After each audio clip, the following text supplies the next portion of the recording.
చిరకాల ప్రత్యర్థి పాకిస్తాన్ పై Asia cup ఫైనల్లో గెలిచి 9వ ఛాంపియన్ గా నిలిచింది టీమిండియా. ఫైనల్లో పాకిస్తాన్ ను చిత్తు చేసింది. చివరి వరకు ఉత్కంఠ భరితంగా సాగిన టైటిల్ పోరులో భారత్ 5 వికెట్ల తేడాతో నెగ్గింది. ఇక తెలుగు కుర్రాడు తిలక్ వర్మ చేసింగ్ లో అద్భుతమైన ఇన్నింగ్స్ ఆడి భారత్ కు విజయాన్ని కట్టబెట్టాడు. దీంతో టీమిండియా 9వ ఆసియా కప్ విజేతగా నిలిచింది. మ్యాచ్ అనంతరం అవార్డు ప్రెజెంటేషన్ నాటకీయంగా సాగింది. ఆసియా కప్ ట్రోఫీ తీసుకోవడానికి టీమిండియా నిరాకరించింది. ఇక మ్యాచ్ ముగిసిన తర్వాత దాదాపు గంటకు పైగా తర్వాత ప్రెజెంటేషన్ సెరమనీ ప్రారంభించారు.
భారత్ జట్టు ట్రోఫీ తీసుకోదని ముందు నుంచి వార్తలు వచ్చాయి.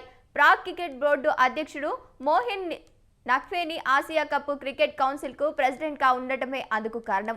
ఆయన చేతుల మీద ట్రోఫీ అందుకోవడానికి భారత్ జట్టు ముందుకు రాలేదు. ఈ రోజు రాత్రి టీమిండియా తమ అవార్డులను తీసుకోవడం లేదని ఏసీసీ నుంచి నాకు సమాచారం అందింది. కాబట్టి అవార్డు ప్రెజెంటేషన్ ముగిసింది అని ప్రెజెంటేషన్ సిమెను డౌల్ చేశారు. ట్రోఫీ లేకుండానే భారత్ ప్లేయర్లు సంబరాలు చేసుకున్నారు.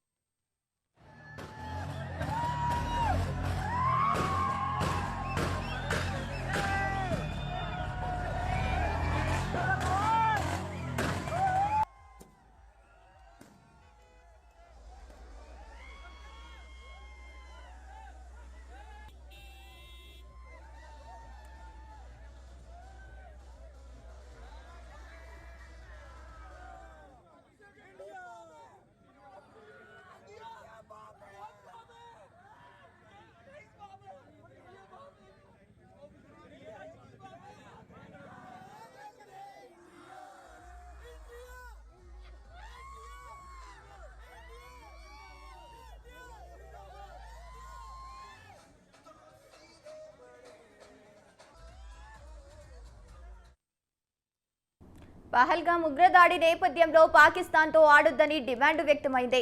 అయితే ఐసీసీ, ఏసీసీ నిబంధనలు గౌరవించి భారత్ జట్టు టోర్నీలో పాల్గొంది. పాక్తో మ్యాచ్లో ఆడగలం, గెలిచాము అన్నట్టే టీమిండియా ప్లేయర్లు వ్యవహరించారు. ఆ జట్టుతో ఆడిన 3 మ్యాచ్ల్లోనూ పాక్ ప్లేయర్లు భారత ఆటగాళ్లు షేక్ హ్యాండ్ ఇవ్వలేదు. టాస్ సమయంలో మ్యాచ్ ముగిసిన తర్వాత కరచాలనం చేయలేదు. షేక్ హ్యాండ్ ఇవ్వకపోవడం చర్చనీయాంశమైందన్నట్టే తెలిసిందే. ఈ చర్యలతో భారత జట్టు పహల్గామ్ ఉగ్రదాడి బాధిత కుటుంబాలకు మద్దతుగా ఉంటామనే సందేశాన్ని ఇచ్చింది.